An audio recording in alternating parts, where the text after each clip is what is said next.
చెమటలేం చిందించాలా, శ్రమపడేం పండించాలా, పెదవిపై చిగురించేలా చిరునవ్వులు.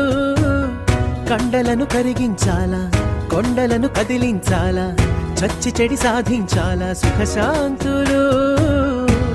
మనుషులని పెంచే రుజువు, మమతలను పెంచే ఋతువు, మనసులను తెరిచే హితవు, వందేళ్ళైన వాడని చిరునవ్వు. ఎక్కిళ్ళే పెట్టి ఏడుస్తుంటే కష్టం పోతుందా కదా, మరెందుకు గోలా? అయ్యయ్యో పాపం అంటే ఏదో లాభం వస్తుందా, వృధా ప్రయా